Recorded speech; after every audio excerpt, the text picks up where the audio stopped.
guys, and welcome back to my channel. My name is Danny Taylor. I am the co-owner of VeganProteins.com and Team Plant Built, and my job is to coach vegan athletes. So we've been talking about emotional eating, binge eating, overeating, and things we can do to help reduce the incidences of those happening.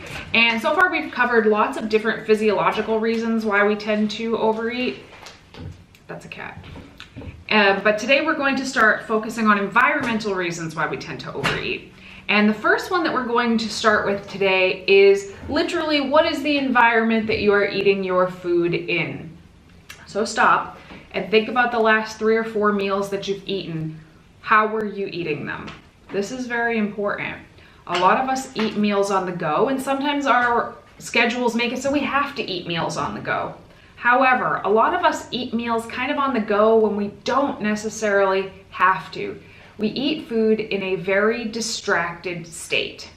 So if you think back to your last several meals and you were standing over the sink eating your breakfast, or looking at your phone while you had lunch, or eating dinner in front of the TV, you know what I'm talking about. And it's very comfortable to get into the habits of doing these. I'm guilty of doing it occasionally myself. However, I do notice that anytime I start to have more difficulty controlling myself around food, I'm usually doing these things quite often.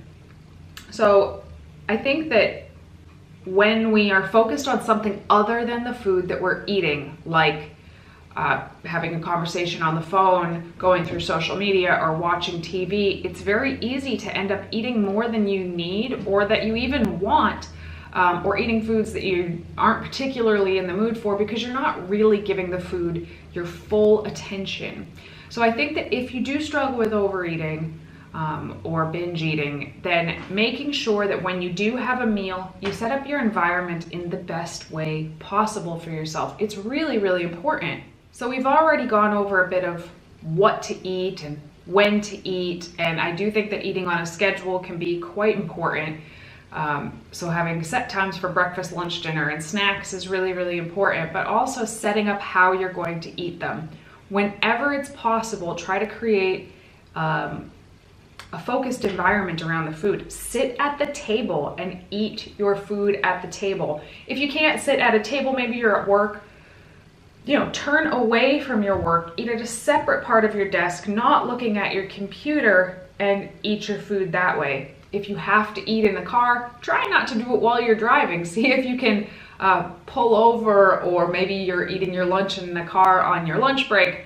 Really put the phone aside and pay attention to the food that you're eating, and really slow everything down and eat in a way that gives attention to your food.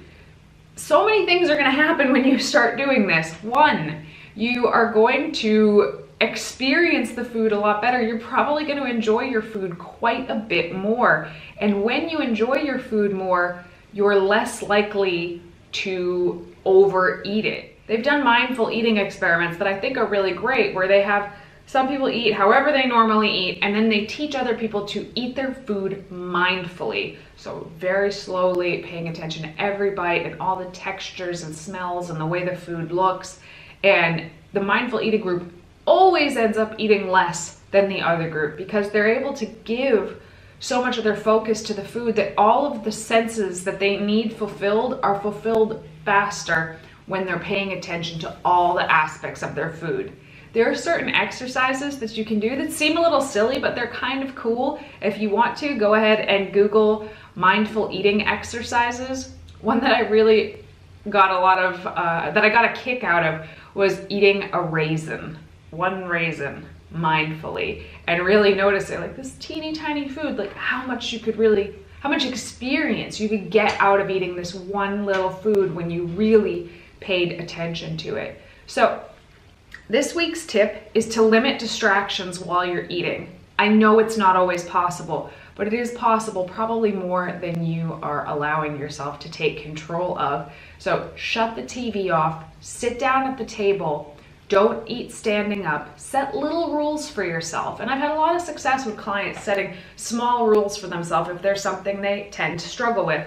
One would be, rule number 1, I don't eat standing up. That's a very simple rule, and it makes a big difference. So making sure that anytime you eat, even if it's a snack, that you sit down to eat it can really, really help. I don't eat with electronics.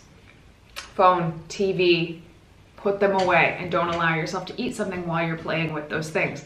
If you, like me, work on technology, this one can be really, really hard, but I say just do it. Just do it for a few meals and you'll realize what a difference it makes. Rule 3, eat your food slowly.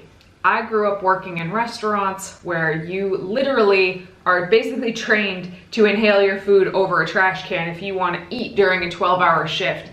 And it's taken me years and years and years to break the habit of scarfing down my food. But man, what a difference it makes when you actually slow down to eat your food.